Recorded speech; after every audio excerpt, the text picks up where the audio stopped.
హైదరాబాద్ హరిణ వనస్థలి పార్క్లోని అరణ్య రిసార్ట్ను ఆకస్మిక తనిఖీ చేశారు అటవీ శాఖ మంత్రి కొండ సురేఖ. రిసార్ట్ మెయింటెనెన్స్ పైన అసహనం వ్యక్తం చేశారు. కనీస వసతులు కూడా కల్పించడం లేదని ఫైర్ అయ్యారు. Toilets, swimming pool, cottage, kitchen maintenance సరిగ్గా లేదని అన్నారు మంత్రి. రిసార్ట్ నిర్వహణకు గత 10 ఏళ్లుగా ఓ ప్రైవేట్ సంస్థ లీజుకు తీసుకుంది. మరో 2 నెలల్లో లీజు ముగియనుంది. ఇక ప్రైవేట్ వ్యక్తుల నుంచి ఫారెస్ట్ డిపార్ట్మెంట్ స్వాధీనం చేసుకుని అభివృద్ధి చేస్తామని చెప్పారు మంత్రి. టెండర్ తీసుకున్న వారు ఈ 10 ఏళ్లలో ఒక్కసారి మాత్రమే ప్రభుత్వానికి ట్యాక్స్ చెల్లించారని తెలిపారు.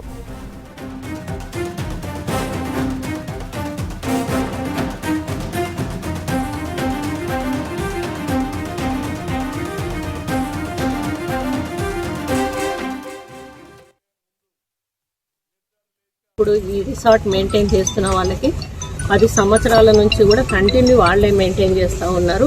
ప్లస్ మళ్ళీ 2 ఇయర్స్ రీసెంట్గా కూడా మళ్ళీ ఎక్స్టెన్షన్ ఇవ్వడం జరిగింది. దాన్ని వాళ్ళు ఏం రీజన్ చెప్తున్నారు అంటే కోవిడ్ సమయంలో వీళ్ళు కొంత నష్టపోయారు కాబట్టి దాన్ని బేస్ చేసుకొని మేము ఒక 2 సంవత్సరాలు ఇచ్చాము అని చెప్పారు. రీసెంట్గానే మా PCCF సువర్ణ గారు కూడా దీని మీద రివ్యూ చేయడం జరిగింది. చేసి ఇది మా ఫారెస్ట్ డిపార్ట్మెంట్కి హ్యాండ్ ఓవర్ చేయండి వీలైనంత త్వరలో అని చెప్పి వారు చెప్పడం జరిగింది. వారు ఒక లెటరు కూడా సర్వ్ చేస్తా అన్నారు. అది సర్వ్ చేసిన తర్వాత ఫారెస్ట్ డిపార్ట్మెంట్ వాళ్ళు ఈ ఎవరైతే ఏజెన్సీ ఉన్నారో వాళ్ళకు నోటీస్ ఇష్యూ చేసి కొంత టైం ఇచ్చి ఆ తర్వాత దీన్ని వెకెట్ చేయమని చెప్పడానికి మరి తర్వాత మేము హ్యాండ్ ఓవర్ చేసుకోవడం జరుగుతుంది. ముఖ్యంగా మరి ఇక్కడ మేము చూసినటువంటి ఫ్లాస్ ఏవైతే ఉన్నాయో టోటల్గా మెయింటెనెన్స్ అనేది లేదు.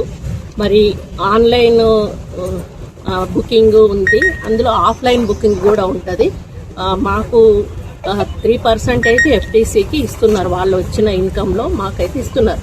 ఆ ఇన్కమ్ చూపించేటప్పుడు వాళ్ళు టోటల్గా చూపించవచ్చు, టోటల్గా చూపించకపోకుండా ఉండడానికి ఆఫ్లైన్ వాటిని వాళ్ళు ఆన్లైన్లో ఎక్కించకపోవడానికి కూడా ఒక ఛాన్స్ ఉంటుంది. మరి ఇటువంటి ఈవెంట్స్ చేసినప్పుడు కూడా ఆ ఈవెంట్స్ రిజిస్టర్ చేయకుండా వాళ్ళు డైరెక్ట్గా మనీ తీసుకునే ఛాన్సెస్ కూడా ఉంటాయి. ఈ విధంగా కొన్ని రకాల ఇబ్బందులు అంటే వాళ్ళు చేసే కార్యక్రమాల వల్ల FDCకి ఏదైతే ఇన్కమ్ రావాల్సి ఉంటుందో అది తగ్గేటువంటి అవకాశం ఉంటుంది. కాబట్టి ఇది ఒక మంచి సెంటర్లో, సిటీ సెంటర్లో ఉంది. పొద్దున వాకర్స్ మనం ఆహ్వానించవచ్చు, టికెట్ పెట్టి ఈరోజు ఈవెంట్స్ ఏ విధంగా చేస్తున్నారు. ఇప్పుడు జిమ్ వాకర్స్ వచ్చినప్పుడు మనం జిమ్ను కూడా ఎంకరేజ్ చేయొచ్చు. ఆ జిమ్ పేమెంట్ కూడా చేసుకొని ఒక ట్రైనర్ను పెట్టుకొని జిమ్ కూడా వాళ్ళకు మనము అందుబాటులో ఉంచవచ్చు. ఇలాంటివి ఏవి కూడా చేయకుండా తీసుకున్న రోజు ఏ విధంగా ఉందో అగ్రిమెంట్ ఈ రోజు కూడా మీరు చూసారు, మేము చూసినాము. బాత్రూమ్స్ మెయింటెనెన్స్ లేదు. ఈవెన్ కింద వేసిన బండ కూడా చావాతు బండ అనేది మనం మర్చిపోయాం.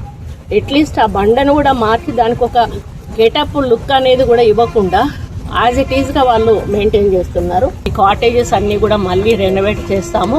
అంతా కూడా మళ్ళీ రీడిజైన్ చేసి మోడర్న్గా రీడిజైన్ చేసి మేము ఫారెస్ట్ డిపార్ట్మెంట్ వాళ్ళ కంట్రోల్లోకి తీసుకొని రన్ చేయడానికి మరి నిర్ణయం తీసుకుంటాం.